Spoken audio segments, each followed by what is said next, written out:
Hello friend, this is our beautiful YouTube channel babe X boy. आज आज हम आप लोगों के समक्ष एक केमिस्ट्री का टॉपिक हाइब्रिडाइजेशन लेके आए हैं।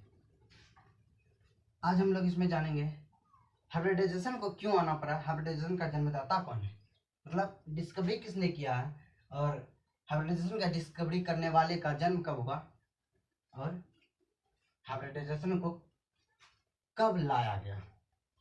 चलो हम लोग इसको जानते हैं। हम पहला पॉइंट यह है कि लिख लो हाइब्रिडाइजेशन को किसने लाया।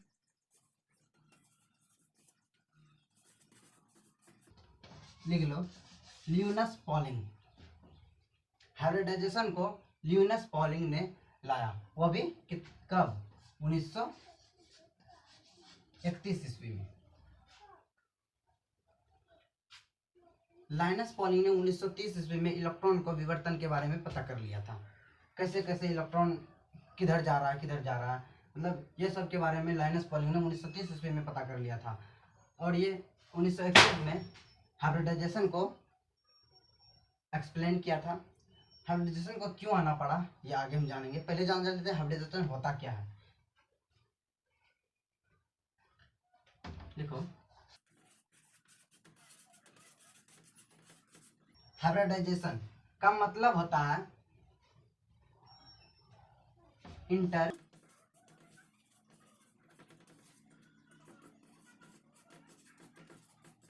Intermix two things.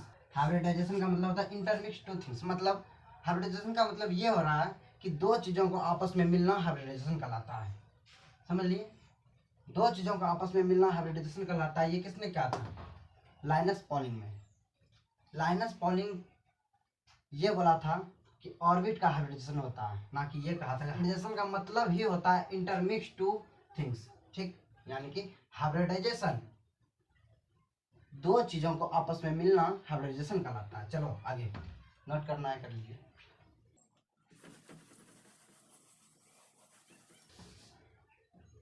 लिखो हाइब्रिडाइजेशन के बारे में।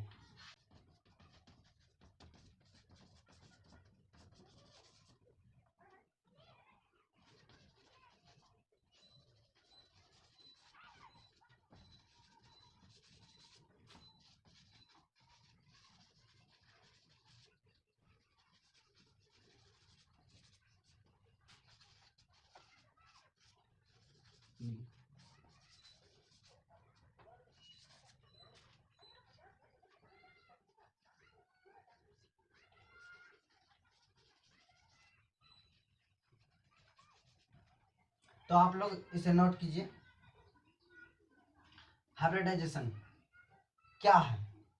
एटॉमिक ऑर्बिट सेम एनर्जी और nearly same energy intermix to give new orbits in exactly same energy. इसका मतलब ये हो रहा है, अगर सेम एनर्जी का ऑर्बिटल्स आपस में हाइब्रिडाइजेशन कर रहा है, हाइब्रिडाइट कर रहा है, या तो नियरली सेम एनर्जी, मतलब वो सेम एनर्जी ना हो बट उससे थोड़ा कम या थोड़ा ज़्यादा होना चाहिए, तभी वो नियरली सेम एनर्जी कहलाता है। नियरली सेम एनर्जी अगर इंटरमिक्स हो जाता है तो न्यू ऑर्बिट जो बनेगा वो सेम एनर्जी का बनता है। मतलब अगर इसमें इधर दो ऑर्बिट्स इंटरमिक्स होकर बन रहा है तो इधर भी दो ही ऑर्बिट्स बनेगा, और इसका अगर 20 डिग्री केल्विन है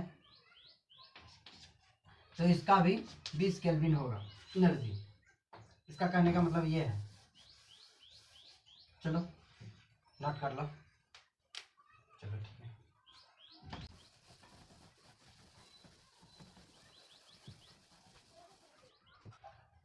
अब हम लोग दूसरे पॉइंट की तरफ चलते हैं। Half field, half field, full field, half field, full field, empty field, सब क्या कर सकते हैं? हाइब्रिडाइट।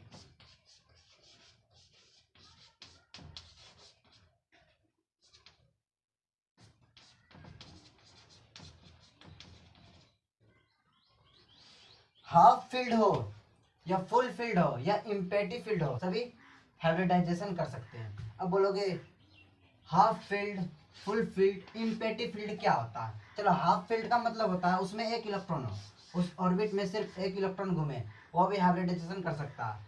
फुल फील्ड हो, फुल फील्ड हो मतलब दो इलेक्ट्रॉन घूमे, एक एंटी क्लॉकवाइज एक क्लॉकवाइज, वो भी हाइब्रिडाइज कर सकते हैं।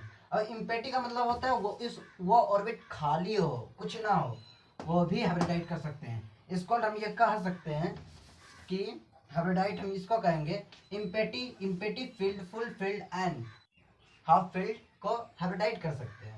हाइब्रिडाइज कर सकते हैं, कह नहीं सकते, हाइब्रिडाइज कर सकते हैं। हाइब्रिडाइज करने के बाद जो कंपाउंड बनेगा उसे हाइब्रिडाइजेशन करते हैं। उस प्रक्रिया आप देखो, हाइब्रिडाइज जैसे ये ऑर्बिट है, ये ऑर्बिट, ये देखो ये कर रहा है, इस क्रिया को हाइब्रिडाइजेशन कहते हैं, होने की क्रिया हाइब्रिडाइजेशन कहते हैं। चलो, सपोज एक इंसान के बावजूद हम समझे, एक देखो एक बच्चा है जो कि एनर्जी से कम है, बहुत एनर्जी, मतलब खाली एनर्जी है ही नहीं उसमें। चलो, एनर्जी नहीं इज कॉल्ड मृत्यु, यानी कि मर चुका है।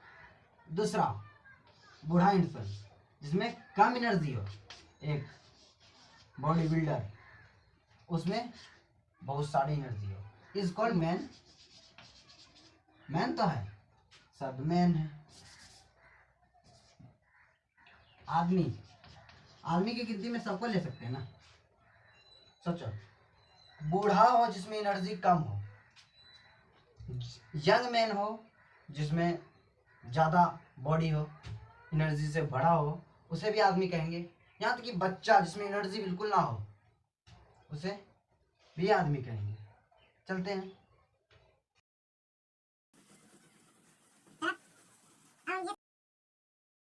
चलेंगे कि देखो, नंबर ऑफ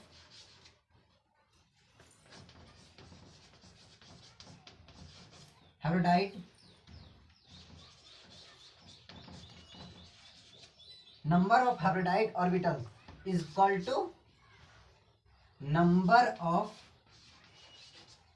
इंटरमिक्सिंग ऑर्बिट्स, ठीक। देखो, जितना हाइब्रिडाइड ऑर्बिटल्स है उतना ही इंटरमिक्स हुआ है।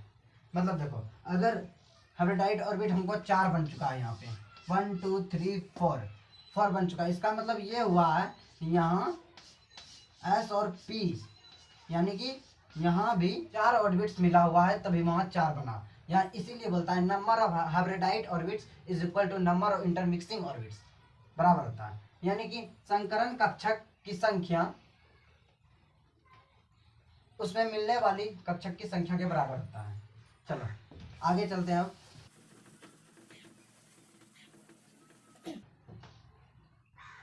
चौथा पॉइंट, हाइब्रिडाइड हमें क्या बताता है?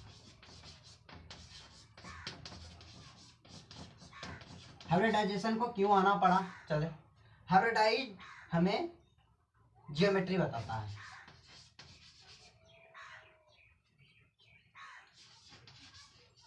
जियोमेट्री एंड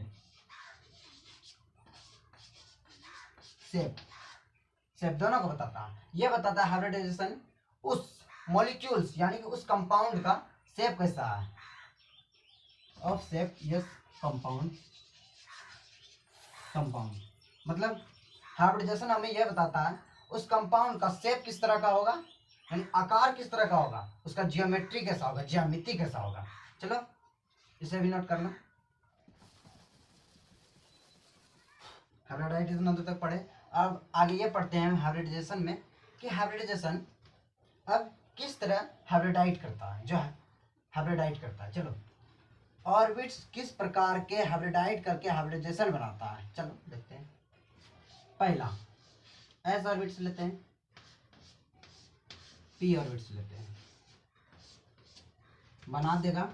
देखो हम लोग पढ़े थे number of hybridised orbit is equal to intermixing orbits, चलो मतलब देखो, जितना जितना ऑर्बिट्स भाग लेगा उतना ही ऑर्बिट्स बनाएगा। चलो sp बनाया तो सब में sp बनेगा, 3 sp। एक दूसरा p बनाया था तो 3 sp बना दिया। और इसका शेप होता है, शेप पढ़ेंगे पहले, जियोमेट्री। छोटा सा लोब बना दो, खींच दो, और इसका शेप होता है लीनियर, याद करना, लीनियर। और इसका एंगल होता है 180 डिग्री। क्यों होता है 180 डिग्री? यानी आप लोग पढ़े होंगे मैथ में, सरल रेखा पे कोणों का मान कितना होता है? 100 डिग्री के बराबर होता है ना, वही है। अब चलो दूसरा ऑर्बिट्स का भाग लेते हैं। Same energy is equal to, इस बार 2 पी लेते हैं तो क्या बनाएगा देखो, जितना ऑर्बिट्स भाग लेगा उतना ही ऑर्बिट्स बनाएगा, यानी same energy, exactly same energy. अगर यहाँ 13 केल्विन एनर्जी ले रहा है तो यहाँ पक्का 30 ही केल्विन एनर्जी लेगा।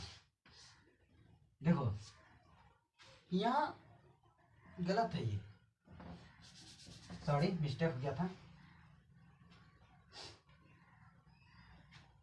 यहाँ 2 होगा, 180 डिग्री का बनेगा। एस और पी 30 डिग्री केल्विन का एनर्जी लिया तो यहाँ भी 30 डिग्री केल्विन का ही बनेगा।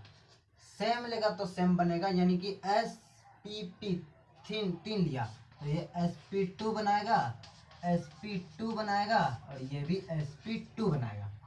और इसका ज्योमेट्री कैसा होता है लिख लो पहले, ज्योमेट्री, sp2 का ज्योमेट्री देखो,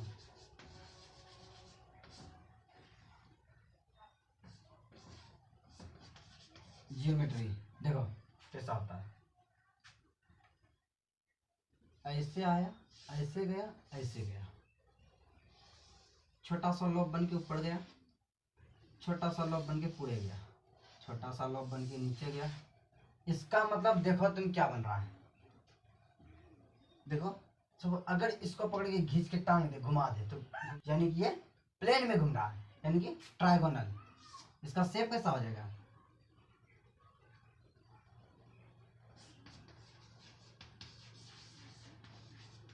ट्राइगोनल, प्लेन में है, ये पूरे प्लेन में है, समतल पे, प्लेनर,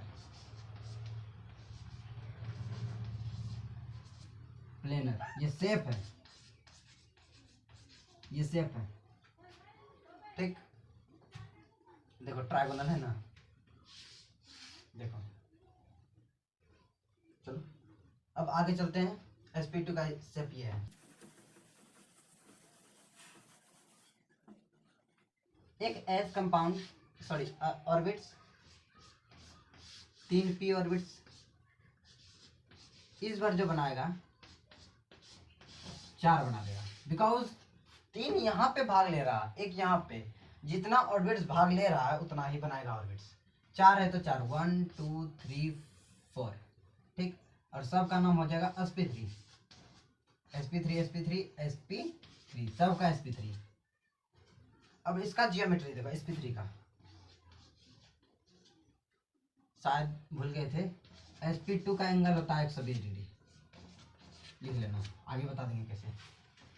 sp3 देखो कैसे बनेगा, इसका डायग्राम देखो तुम, सिंपल से इसको याद रखने का तरीका, 3 और 1 4 हुआ, घींच दो सबसे नीचे, 20 से काट दो, कितने हुआ, 1 2 3 4 हुआ, 1 2 3 4। चलो लॉब बना दो, लॉब, छोटा लॉब, ये हुआ। और इसका शेप कैसा होगा, sp3 का शेप, इसका शेप कैसा हो जाएगा, टेट्रा, टेट्रा, टेट्राहेड्रल, टेट्राहेड्रल, ठीक। इसका शेप टेट्राहेड्रल होगा। इसका एंगल बताते हैं 109 डिग्री 28 सेकंड, यानी 28 सेकंड के रफ्तार से, जैसे 28 सेकंड हुआ 90 डिग्री का कौन बनाता है, 28 सेकंड के अंदर 90 डिग्री का एंगल बना देता है। सिंपल, 28 सेकंड से ज्यादा होगा, रिपल्सन ज्यादा करेगा तो ज्यादा एंगल बना देगा ये। अभी देखेंगे बहुत सा कंपाउंड आएगा। टेट्राहेड्रल लिख लो, sp3 का शेप कैसा होता है, टेट्राहेड्रल लिख लो। इस बार एक और कंपाउंड भी आते हैं, इस बार डी क्या बना देगा ये, कितना ऑर्बिट्स भाग ले रहा है देखो तो, 3 4 5 5 ऑर्बिट्स, 5 ऑर्बिट्स, 1 2 3 4 5, यानी सबका नाम क्या होगा, sp3। देखो 3d1 डी, यानी sp3d सबका नाम, sp3d sp3d सबका नाम वही होगा, सेम सेम। चलो अब इसका जियोमेट्री देखते हैं sp3d का। geometry and shape of sp3d, चलो देखते हैं। 5 है, देखो गिन के 5, 1 2 3 5, नहीं हुआ 3 5 कैसे हो सकता है, 1 2 3 4 5। चलो इसमें भी वही लॉ बनाओ, ज्योमेट्री है पहले, विदाउट ज्योमेट्री हम ये नहीं पता लगा सकते शेप कैसा हो सकता है उसका।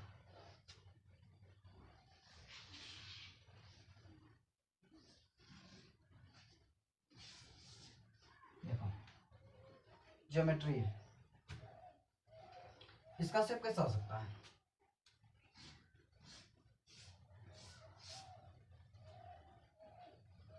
ट्राई लिखो, शेप शेप इसका नाम लिखो, ट्राई ट्राइगोनल बाय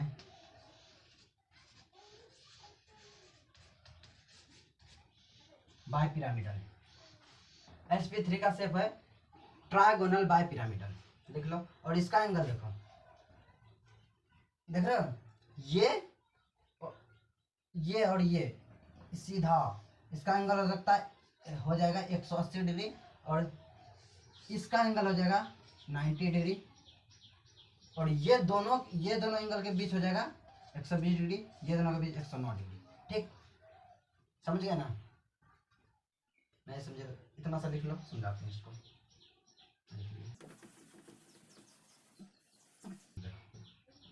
इसमें क्या है,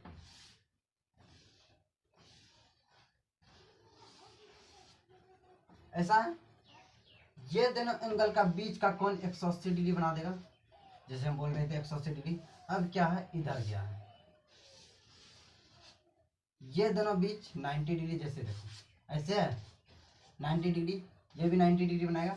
अब क्या है, ये नीचे है, इसका 120 डिग्री बनाएगा। बोलो कैसे, कैसे हम इसको अगर देखा जाए धीरे से ऐसे छोड़ के, तो ये बन जाता है sp2 का डायग्राम, ऐसे वाला देखो, मतलब इसीलिए 120 डिग्री अगर ऊपर जाएगा तो 109 डिग्री।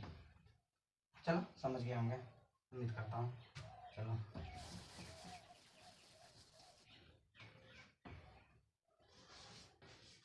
D2 लेते हैं इस बार, इंटरमिक्सिंग करके जानते हैं क्या बनेगा, कितना ऑर्बिट बनेगा, 3 2 5 6 ऑर्बिट बनेगा, 1 2 3 4 5 6 ऑर्बिट बना। सबका नाम क्या हो जाएगा, sp3d2 सबका नाम। ठीक, जितना ऑर्बिट्स है सबका नाम sp3d2 है। चलो सबसे पहला यहाँ लो आया, गिर गया नीचे, 1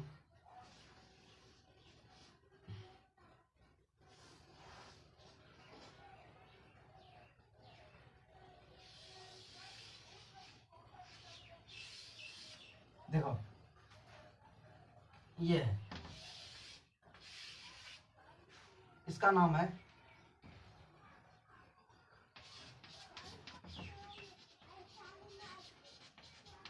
ऑक्टाहेड्रल। ऑक्टाहेड्रल इसमें भी देखो ये दोनों के बीच 120, ये दोनों के बीच 120, समझो ये दोनों का 20 sp2 का है 120, ये दोनों का 180 लीनियर का, अब ये दोनों का 109 28 सेकेंड। चलो ऑक्टाहेड्रल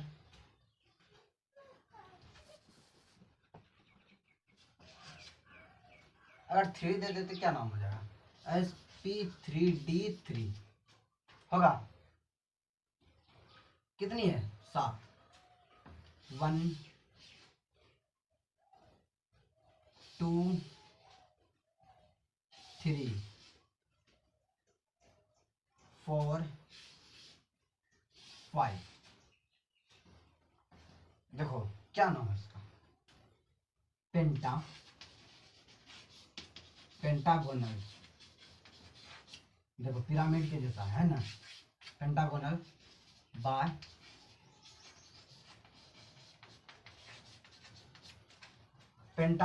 पिरामिडल, इसका नाम यही है। चलो कोई बात नहीं, हाइब्रिडाइजेशन यहाँ तक के खत्म करते हैं। आगे हम लोग ट्रिक जानते हैं, हाइब्रिडाइजेशन को निकालते कैसे हैं। हाइब्रिडाइजेशन इसको हम जेड से सूचित करते हैं।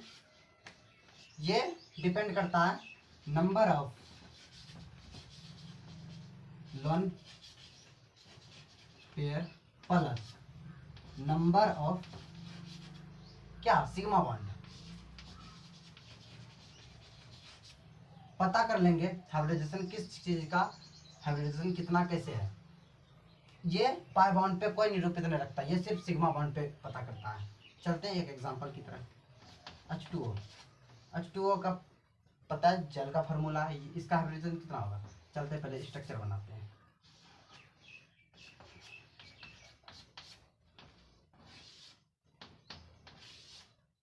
देखो इसमें कितना लोन पेयर है, Z is equal to number of lone pair. Lone pair कितनी है 1 2 2 plus number of sigma bond कितनी है 1 2 2, यानी कि Z इज इक्वल टू 4 यानी sp3 3 1 4 सेम बना, सेम एनर्जी sp3। ये फार्मूला है, बहुत सारी इससे बनता है, लेकिन अगर इससे नहीं हल हो पाया तब एक और फार्मूला लिख लो, Z बराबर half balance electron of central atom plus any negative charge लिख लो, और minus any positive charge plus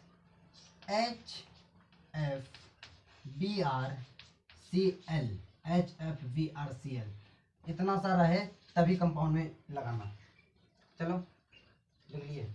अब देखते हैं इससे क्या निकल सकता है। H2O का देखना सेम होगा दोनों। H2O में हम लोग देख रहे थे लोन पेयर था, दो लोन पेयर था, number of lone pair plus number of sigma bond यानी 4 बना था, यानी कि sp3 बोल दिए थे इसके आराम से। अब इसमें देखो Z और हाफ लिख देंगे।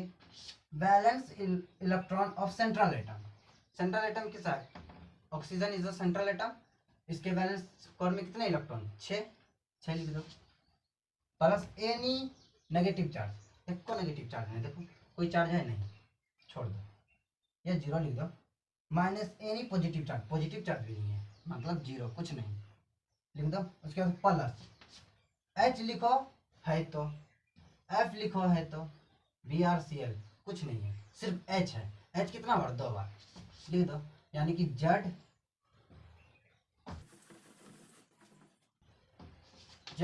हाफ गुने 4 2 8 कट के 4 बना, देखो फिर 4 बचा sp3, ये भी हो गया।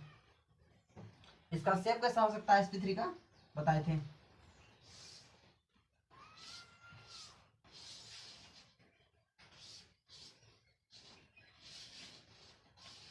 ऐसे, यानी कि इसका एंगल बनेगा 109 डिग्री का, 109 डिग्री का। शेप कैसा हो जाएगा, टेट्राहेड्रल, टेट्राहेड्रल, ठीक।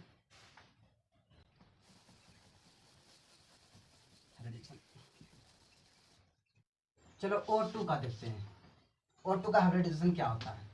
पहले हम क्या पहला फार्मूला लगाते हैं। पहला फार्मूला के बनाने के लिए पहले हमको स्ट्रक्चर बनाना होगा। 2 4 8 बन गया, लोन पेयर 2 है। पहले Z इज इक्वल टू कितना, कैसा होगा, ऐसे झुका हुआ पूरा, ये 120 डिग्री एंगल बना देगा आराम से। और कुछ H2O4 Cl, इसका हाइब्रिडाइजेशन कितना हो जाएगा, कुछ नहीं करना, ये तो सिंपल है। इसको देखो यहाँ कितना है, 4 है, 4 लिख दो, sp3, 3 और 1 4 हो गया। यानी कि इतना बड़ा कंपाउंड का सिर्फ हाइब्रिडाइजेशन कितना हो सकता है, sp3। और ये जब स्ट्रक्चर से झुकता है ना तो ये बनाता है 109 डिग्री से भी कम एंगल, 4 डिग्री 5 डिग्री। अब देखो सबसे हम लोग जानते हैं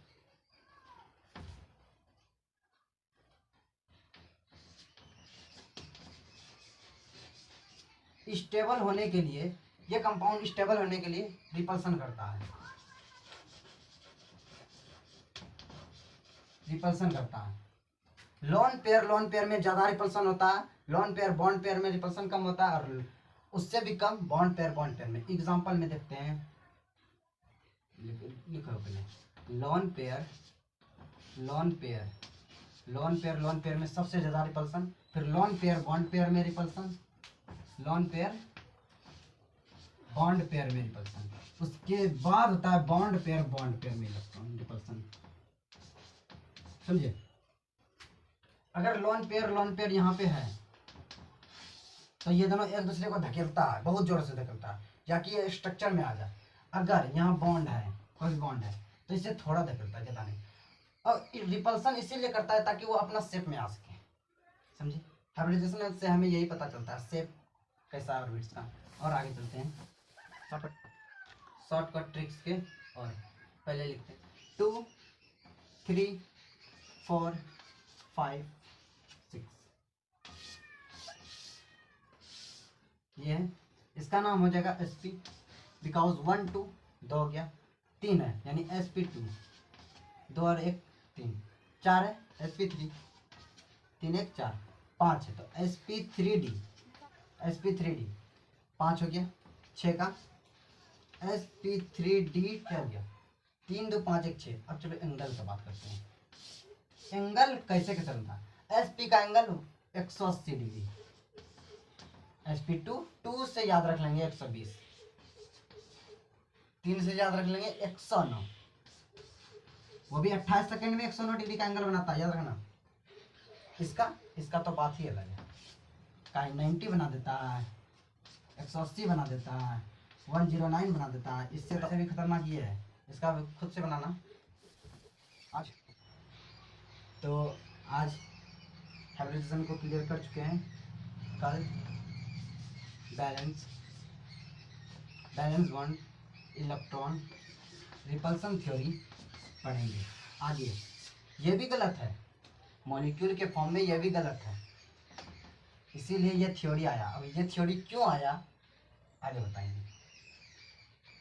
कल ये नहीं जान पाए थे हाइब्रिडाइजेशन क्यों आया, क्योंकि आगे हम लोग पढ़े थे बैलेंस बॉन्ड थ्योरी, उन्होंने नहीं बता पाया था मतलब बाउंड कैसे अपना अपना एंगल में एग्जिस्ट करता है, वो अपने ऑर्बिट्स में किस तरह रिपल्सन करता है। रिपल्सन क्यों करता है, क्योंकि सेम चार्ज होता है। चलो कल मिलते हैं बैलेंस बॉन्ड रिपल्सन थ्योरी।